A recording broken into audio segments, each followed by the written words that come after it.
Olá, amigos do programa Atitude, muito boa noite. Tudo bem com vocês? Como está esse tempo de isolamento social? Eu voltei semana passada para o programa, eu tive um período de 15 dias de isolamento social, por ordens médicas, eu tive o contato, eu fiz uma reunião com uma pessoa que foi diagnosticada positivamente para o coronavírus. Isso aconteceu há exatamente 17 dias atrás e os médicos me recomendaram isolamento social durante 15 dias. E como a gente, graças a Deus, graças ao poderoso Deus, não tivemos nenhum sintomas, voltamos a fazer o programa Atitude. E nesse momento de pandemia, eu quero fazer alguns programas voltados para a necessidade de vocês que estão nos assistindo. No programa de hoje, eu recebo o Dr. Moisés Marinho. Ele é advogado, ele é professor universitário, um homem muito coerente, um homem muito equilibrado. Eu quis trazer ele aqui no programa para ele falar sobre quais são os nossos direitos, aonde a população está sendo lesada, aonde cabe um recurso, aonde cabe um processo. E ele prontamente me atendeu, veio aqui e a entrevista está sensacional. O programa de hoje é com ele, Dr. Moisés Marinho, o pai do Augusto Santos Marinho, está aqui no estúdio batendo foto. Um abraço, garoto!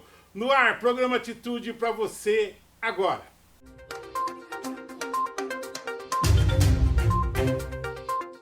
Dr. Moisés Marinho, obrigado pela... Chamou, ele veio. O cara é sensacional. Muito obrigado. Eu quem agradece, meu grande amigo Marcos, pelo convite. É sempre uma grande honra estar aqui no seu programa. Quero também cumprimentar o seu público maravilhoso, povo de Deus, né? Amém. Até porque esse programa eu já tive a oportunidade de assistir várias vezes e é um programa que sensacional, como você mesmo falou anteriormente, e também que traz sempre discussões relevantes para o povo de Deus que está nos assistindo. Deixa eu fazer uma retificação aqui, né? É Gustavo. É, Gustavo. O filho dele, Gustavo Marinho, tá aqui no estúdio. Eu chamei o menino de Augusto, rapaz. Ele falou assim: você não falou meu nome, não. Gustavinho, sangue bom, Deus te abençoe. Ele é muito esperto, muito ligeiro. Dr. Moisés Marinho, eu vou começar da seguinte forma. Minha filha veio me visitar e ela mora em Palmas e foi embora no dia de hoje. Mas mudaram a passagem dela 3 vezes. Ela ia na terça, mudaram para quarta, ela ia na quarta, mudaram para quinta. E aí, nos primeiros itinerários, ela ficaria 12 horas na cidade de Cuiabá. E eu fui e fiz a reserva de um hotel, para não ficar no aeroporto. Perfeito. E agora o voo dela não vai passar por Cuiabá. Eu perdi essa reserva, o hotel disse que me restitui daqui 60, 90 dias. E eles não garantiram um hotel, por exemplo, ela está indo agora para Campinas e vai ficar 14 horas em Campinas. Eles não me garantiram um hotel em Campinas. O que eu tenho que fazer? Ok. Marcos, e você que está aí do outro lado nos prestigiando, nós estamos aqui diante de uma situação extremamente delicada no momento. É a pandemia do coronavírus. Então, houve aí, por determinação de autoridades, um isolamento social, uma quarentena, e a população, no contexto geral, está tendo muitas dificuldades em vários aspectos, assim também como os empresários. Nós estamos diante do caso da sua filha, até para ilustrar para o telespectador, que estamos diante de uma situação que envolve o direito do consumidor. Então nós temos um Código de Defesa do Consumidor que ele baliza todas as ações da empresa e também do consumidor. Claro. Nós temos direitos, temos obrigações, mas a empresa, pelo Código de Defesa do Consumidor, ela exerce nesta relação uma grande superioridade. Então, numa circunstância como essa em que nós estamos vivendo de pandemia, a sua filha está logicamente e legalmente amparada pelo Código de Defesa do Consumidor. Esse é o primeiro ponto. Após ela realizar toda a viagem, que com a graça de Deus vai dar tudo certo, Amém. vai chegar ao seu destino. E mais à frente, com calma, até porque nós temos prazos para ingressar com ações judiciais. Claro. Ela tem, pelo Código Civil Brasileiro, 3 anos para ingressar com essa ação. Então, até 3 anos, a sua filha vai ter o direito, segundo o Código Civil Brasileiro, de ingressar com uma ação. O Código de Defesa do Consumidor é o que vai dar o equilíbrio na relação consumidor-fornecedor. Então, no caso, a empresa aérea.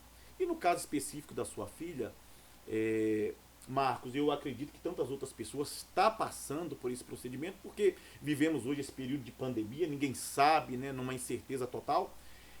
Ela pode ter, sim, a restituição do que ela custear de forma particular em virtude de um atraso no voo, de uma remarcação de uma viagem. Então, tudo isso continua, mesmo que com a pandemia, valendo, de acordo com o que está inserido no Código de Defesa do Consumidor. Então, o que a sua filha deve fazer nesse momento? E você que está nos assistindo. Se teve um problema desses e teve que custear um hotel, né, por culpa exclusiva da empresa, exija desse estabelecimento onde você vai se hospedar e vai se alimentar.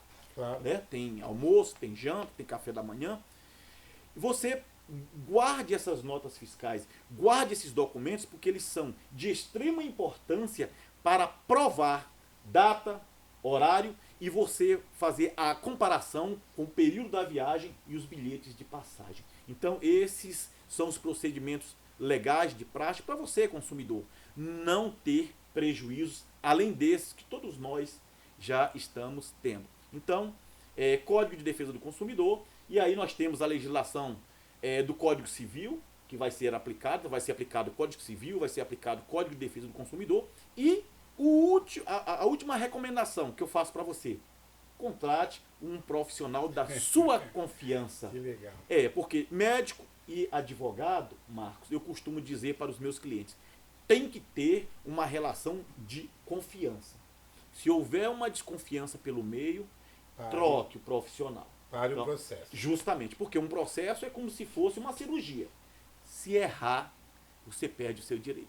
É verdade. Falando de direito, eu vou usar eu de novo como exemplo.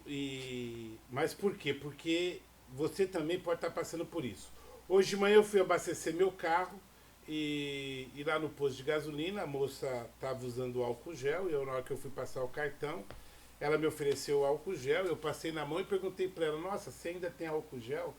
Ela falou: o senhor acredita que eu paguei R$108 num vidro de álcool gel que naturalmente custa R$15? Ela pagou R$108. Isso é um abuso, doutor Marinho. Olha, Marcos, não só abuso, como crime. Eu sou advogado criminalista, militante, sou professor dessa área e vou dizer com todas as letras para você que sofreu esse crime, né, que foi vítima desse crime, como essa moça, Marcos. Procure imediatamente, se você está nos assistindo, você é a moça do posto, ou se você voltar lá, Marcos, diga a ela, procure imediatamente a Delegacia de Polícia Civil. Vá, de repente, à Central de Flagrantes. Como já passou o período de flagrantes, o mais prudente é ela ir na Delegacia do Consumidor. Isso é crime. Isso é crime e grave. Porque ninguém pode se aproveitar de uma situação tão delicada que afeta todos nós, afeta as autoridades. Ninguém hoje tem certeza de toda essa problemática de saúde seríssima e que pode causar aí uma grande barbárie de mortes. E o único suprimento que nós temos, que ajuda, que contribui para diminuir e amenizar esse prejuízo, alguns indivíduos criminosos, quem age dessa forma é criminoso, quem vende um litro de álcool em gel, né, uma embalagem de álcool em gel, que custava até outro dia R$5, no máximo R$7, por R$108, é um criminoso da pior estirpe. Porque isso não se faz. E aí você pede o cupom fiscal, vá à delegacia, denuncie, não tenha medo, e se precisar de uma ajudinha, Marcos, estou à disposição. Por favor, doutor Marinho, vou com você até a delegacia, porque isso é inadmissível. Porque essas pessoas, esses criminosos, estão se aproveitando de uma situação extremamente delicada e séria, de saúde mundial, universal, para poder enriquecer ilicitamente. E enriquecer ilicitamente, segundo a lei brasileira, é crime. E isso que está ocorrendo, inclusive, Marcos, tivemos recentemente 3 situações. 2 médicos, inclusive um de Tocantins, uma médica, acho que de São Paulo, se eu não me engano, e um bioquímico. Foram flagranteados, porque estavam vendendo falsas promessas de combate ao Covid-19, ao coronavírus. E estão sendo processados. Inclusive o bioquímico foi flagranteado e preso. E vai responder. Recebeu voz de prisão. Recebeu voz de, foi preso para a delegacia. Então, você faça isso. Vá até a delegacia, denuncie qualquer abuso. Que o álcool estava custando R$7 a 108, 108, então nós temos aqui, mas eu não sou bom de conta, mas eu acredito que mais de 1000%, 1.500% de aumento. Intervalinho, já já a gente volta para saber mais sobre os seus direitos.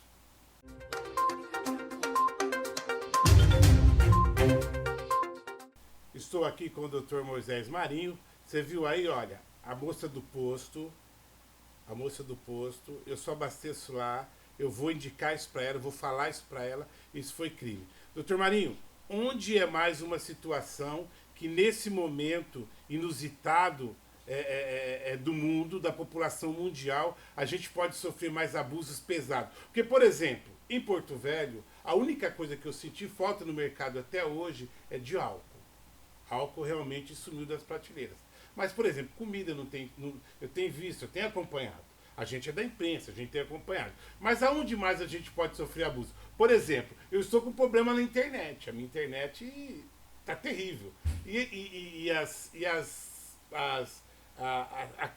operadoras que fornecem a internet não estão atendendo nem online, né? É um abuso. Certo. Como nós falamos no primeiro bloco, estamos vivendo uma situação de calamidade pública. E claro, isso oficialmente decretado pelas autoridades. Então, aqui no estado de Rondônia, por exemplo, nós temos um decreto do governador do estado, onde ele restringiu vários atendimentos. Agora, serviços essenciais, para esse momento, eles devem serem melhorados. Sim. Não diminuídos. Então, energia, a internet, porque está todo mundo recolhido nos seus lares, nas suas casas, por determinação e obrigação do Estado, as empresas, nesse momento, elas precisam se afinar, precisam ter um alinhamento com o decreto governamental. E se você está sofrendo esse problema, Marcos, que você está me relatando, você faça a mesma coisa. Vá à delegacia, se possível.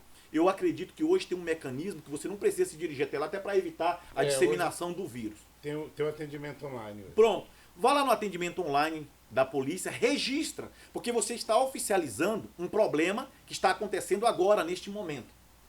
E documente lá o horário, documente lá se alguém lhe atendeu, lhe prometeu alguma coisa, também peça o nome, a hora e o dia. A hora que passar esse processo que nós estamos vivendo de pandemia, você busca novamente a justiça, contrate lá um profissional da sua confiança, e aí ele vai saber todas as providências para que você tenha uma restituição e uma indenização pelos danos morais produzidos num período de tanta delicadeza como esse que nós estamos vivendo. Para isso é fundamental, doutor Marinho, que as pessoas coletem o máximo de provas possíveis. Cupom fiscal, perfeito, nota fiscal, isso tudo precisa. Olha, Marcos, eu costumo dizer para o meu cliente, e todos os meus colegas com certeza falam isso, que o primeiro juiz da causa é o advogado. Claro. Então, quando a pessoa procura o advogado ele já tem em mente ele já tem uma leitura de tudo que vai ocorrer naquela demanda que ele está avaliando. É igual o médico. O médico analisa a situação e verifica se há necessidade ou não de cirurgia. Claro. E nós, da área do direito, nós advogados, analisamos a problemática, verificamos a pertinência ou não do direito e orientamos o cliente. A partir daí, você precisa passar para o segundo passo, identificou a problemática, identificou o direito lesado, aí você precisa agora fazer a comprovação. Então, o Código Civil Brasileiro, ele diz que o ônus da prova é de quem alega. Então, se eu me sentir lesado no meu direito e eu conseguir encontrar esse direito em consonância com o Código Civil, Claro. então eu vou ter que produzir as provas. Porque Entendi. o juiz, ele não dá nenhuma decisão só por oralidade das partes. Só por palavras. Só por palavras. Precisa de documentos. Muito bem. Documentos, precisa de testemunhas, se for possível, precisa de dados registrados, por exemplo, o WhatsApp. O WhatsApp hoje é uma prova. Ela já aceita como prova? Aceita, no direito civil brasileiro, aceita. Olha aí. Uma conversa, um diálogo de WhatsApp, um diálogo feito até pelo Facebook, um diálogo feito por qualquer um desses aplicativos de rede social, porque é possível futuramente fazer uma perícia, né, no aparelho e na conta de quem está alegando. Você pode exigir futuramente, né, a empresa vai falar, não, mas isso daí foi uma montagem que foi feita, não, está aqui o aparelho, faça uma perícia, e aí você forneceu a perícia. Aquela ligação que você faz, que o telemarketing, né, das empresas, grave aquilo ali. É verdade. Tem uns aplicativos hoje que você pode gravar. Grave. A própria empresa, ela grava. Quando você liga para a empresa, que o telemarketing atende, olha, esta ligação está sendo gravada para sua segurança. Por que eles podem gravar e o consumidor, que é muito mais vulnerável, e tem um amparo do Código de Defesa do Consumidor, não pode guardar para poder catalogar a sua prova? É verdade. Faz então muito sentido. Você faz isso. Baixe um aplicativo e esse aplicativo grava aquela ligação e você apresenta. Eu tive uma situação, Marcos, vou ilustrar aqui para o telespectador e a telespectadora. Um colega professor lá da faculdade que eu ministro aula, ele quitou as prestações, né, e o contrato de um carro, de um veículo que ele tinha.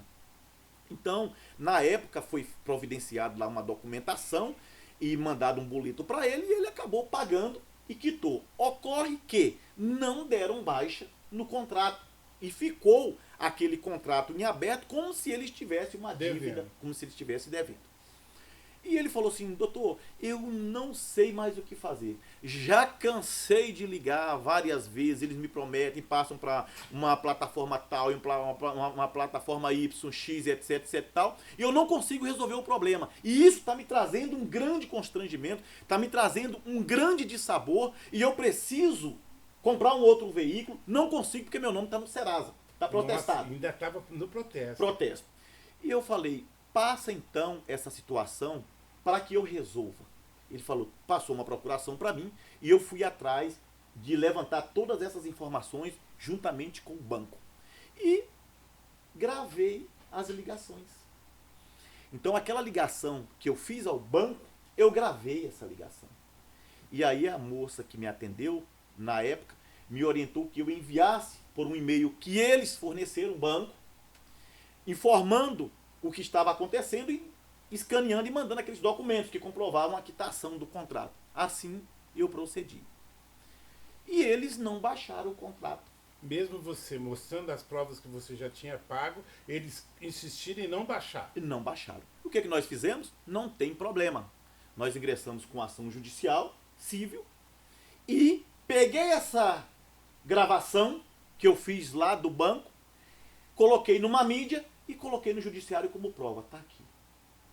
Aí eu ainda falei o seguinte, isso é o advogado da parte, quem operou. Agora imagine o que a parte não sofreu antes de ingressar com essa ação.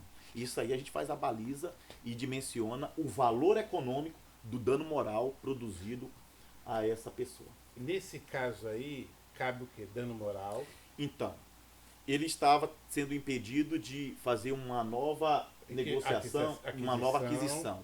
Então, a gente juntou provas da concessionária de que a liberação daquele veículo não ocorria por culpa exclusiva do banco, que não procedeu devidamente com a boa-fé que se exige nos contratos.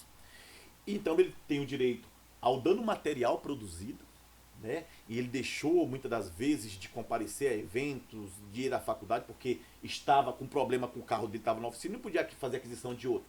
Ele perdeu uma chance de uma eventual promoção, que naquele período que ele deveria ter feito a aquisição do carro, ele não fez.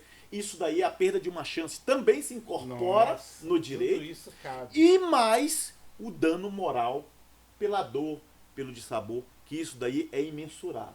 Não tem como se medir financeiramente. Mas nós temos, de acordo com a lei, como amenizar, ardendo no bolso lá na conta bancária da empresa, como uma forma de compensação.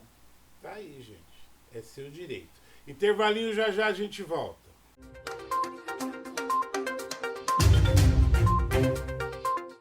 Terceiro e último bloco aqui com o Dr. Moisés Marinho. Dr. Moisés, no último movimento da greve dos caminhoneiros, o senhor, como é um cara extremamente solícito, o senhor foi dar algumas orientações para alguns caminhoneiros, mediante aquela situação. E o senhor foi mal interpretado por algumas partes aí, foi? É verdade. O senhor pode falar sobre isso? Com certeza. Eu queria que o senhor falasse o fato. O senhor falou para mim no particular, eu nem lhe perguntei, o senhor me desculpe, mas como o senhor é uma pessoa que gosta de esclarecer as coisas, eu quero poder ouvir do senhor o que aconteceu. E esclarecer de forma legal, né? De forma jurídica.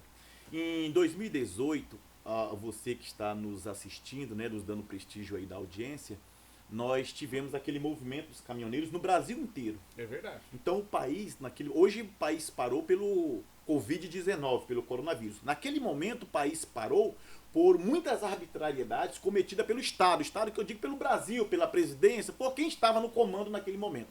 Então houve uma alta, maciça, absurda de combustíveis. E aí estava causando transtornos de ordem prejudicial à categoria dos caminhoneiros naquele momento. Então eles não conseguiam mais fazer o transporte da mercadoria, porque não compensava o valor que eles recebiam no frete. Eles estavam pagando para trabalhar. Estavam pagando para trabalhar. Ou essa paralisação. Aqui em Rondônia não foi diferente. E o movimento se concentrou aqui na nossa co-irmã cidade e município de Candeias do Jamari. Nesse momento, a gente percebeu que estava havendo corria-se um risco de haver um confronto entre as autoridades e os manifestantes, até em virtude da paralisação, até em virtude de uma má interpretação, como essas autoridades nos interpretaram, e haver ali, de repente, uma arbitrariedade estatal contra os manifestantes, ou coisa pior. Naquele momento, 3 advogados se voluntariaram, deixando suas casas, suas residências, seus alfazeres. No meu caso, eu deixei o escritório, deixei a faculdade, perdi vários dias de aula e com certeza fui penalizado, porque não recebi salário desses dias que eu não ministrei aula. E quase fui demitido, né? Porque levei uma advertência da instituição por não ter ido até a instituição ministrar aula, porque é contrato de trabalho, então eu estava transgredindo. Com todo respeito à instituição. Com todo respeito.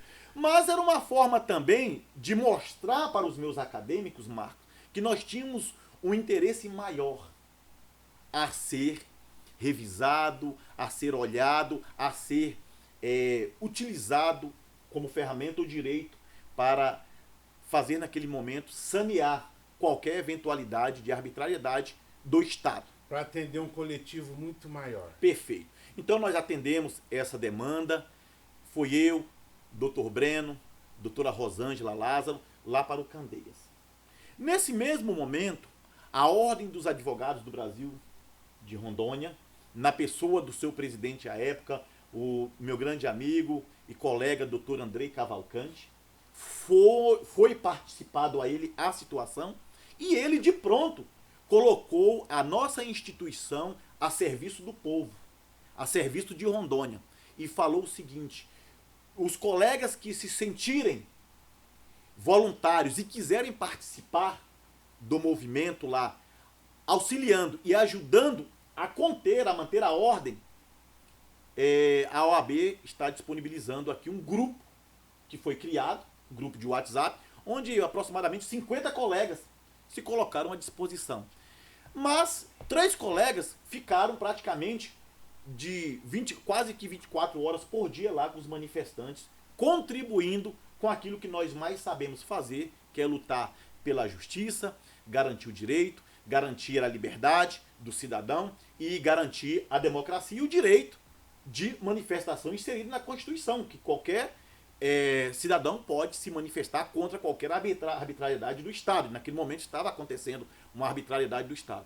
E aí, Marcos, nesse momento teve várias abordagens dos policiais rodoviários federais, várias abordagens da Polícia Militar, também para verificar como é que estava a situação, e os manifestantes, como não tem entendimento jurídico nenhum, pessoas leigas, sabem muito bem mais dirigir os seus caminhões, então eles socorriam a esses 3 profissionais que estavam lá, para saber se aquela conduta que eles estavam fazendo era ou não legal.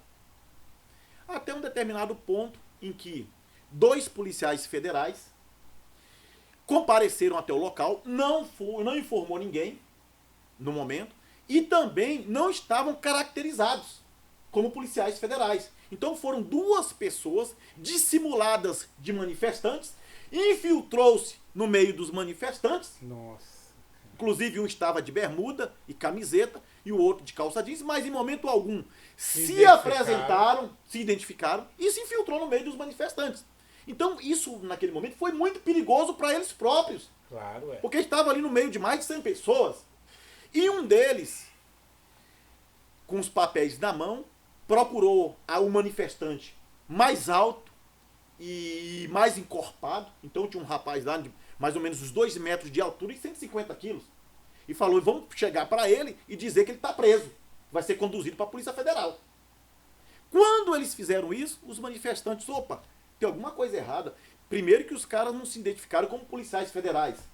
E já apresentaram um papel dizendo que ia levar. E aí já chegou o carro da Polícia Rodoviária Federal. Ninguém entendeu mais nada.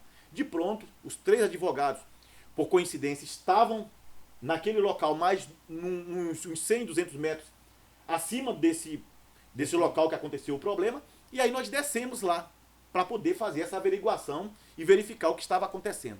Exigimos que esses policiais mostrassem o que estava acontecendo.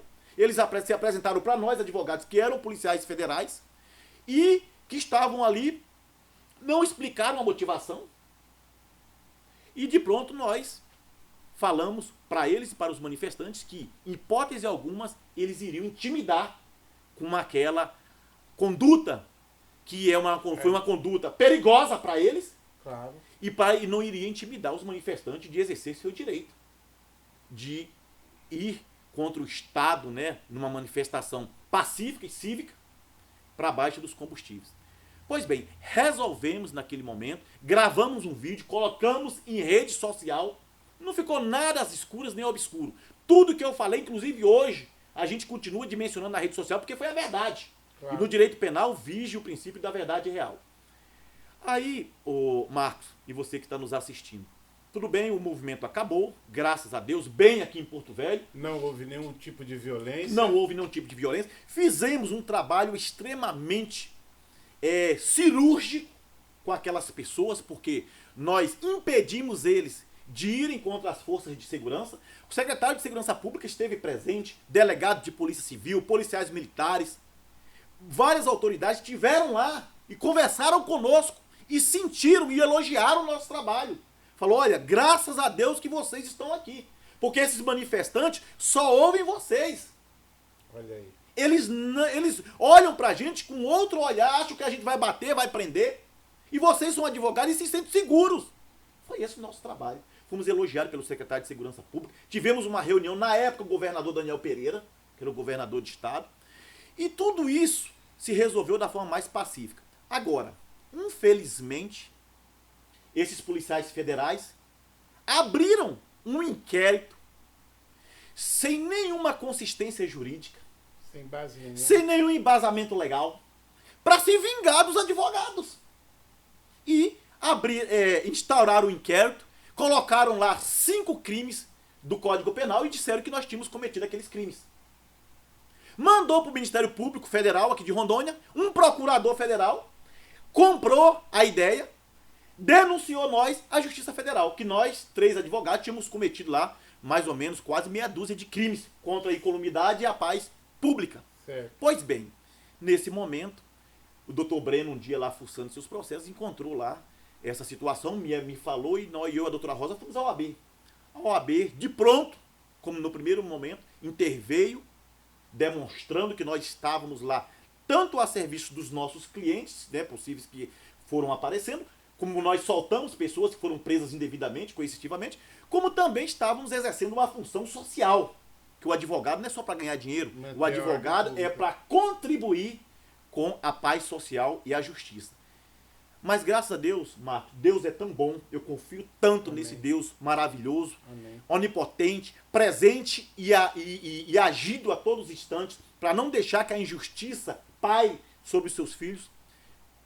Deu sabedoria para um juiz federal que, analisando todo esse contexto, verificou que a Polícia Federal e o Ministério Público Federal, no instinto de vingança contra cidadãos, brasileiros, advogados, que estavam ali bravamente lutando pela ordem, pela democracia, pela liberdade e combatendo a arbitrariedade estatal, eles interpretaram que nós estaríamos cometendo crime, mas não como crime, mas como vingança.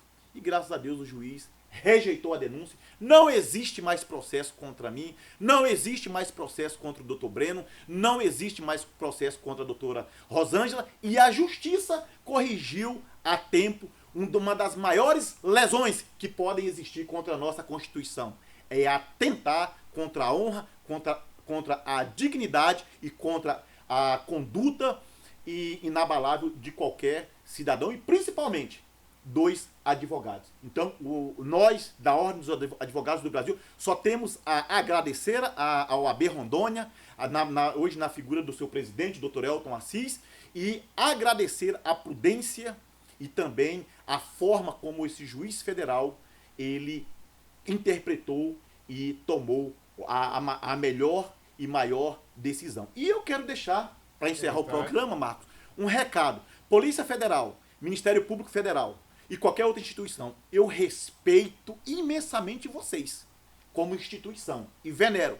Agora, infelizmente, no meio de vocês, Ministério Público Federal, Polícia Federal e as polícias, tem algumas laranjas podres que vocês precisam ver o conceito e a conduta dessas pessoas para poder corrigir. E, para finalizar, não aceitaremos, em hipótese alguma, qualquer intimidação vindo de qualquer um desses elementos que fazem parte dessas instituições tão louváveis e veneradas. Para você ter uma ideia da atuação dos três aqui no movimento da capital, foi tão bom que lá em Vilhena não teve nenhum advogado. Infelizmente, um caminhoneiro acertou um tijolo na cabeça do outro e acabou assassinando o cara. É verdade. Aqui não teve nenhum tipo de violência. E sem dinheiro, tá? Eles não foram lá atrás de dinheiro, não. Eles foram lá para manter a ordem. Doutor Moisés, muito obrigado. O senhor sempre nos atendendo aqui. Eu quero deixar aberto o programa Atitude, as câmeras da TV Boas Novas. Sempre que você achar de algo de relevância para a sociedade, nós queremos deixar aberta a porta para o senhor. Perfeito. Agradeço imensamente, Marcos, a oportunidade. Agradeço a paciência e o prestígio do telespectador, porque isso só existe porque existe eles lá para nos prestigiar. Muito obrigado de coração, estou às ordens sua e às ordens também aí do nosso público. Na qualidade de pastor que Deus tem me levantado, eu abençoo a sua casa, o seu trabalho, a sua família. Eu abençoo a pessoa do Dr. Moisés Marinho, amém, a família dele, o filho dele que está aqui nos nossos estúdios. Com a paz do Senhor Jesus. Tchau.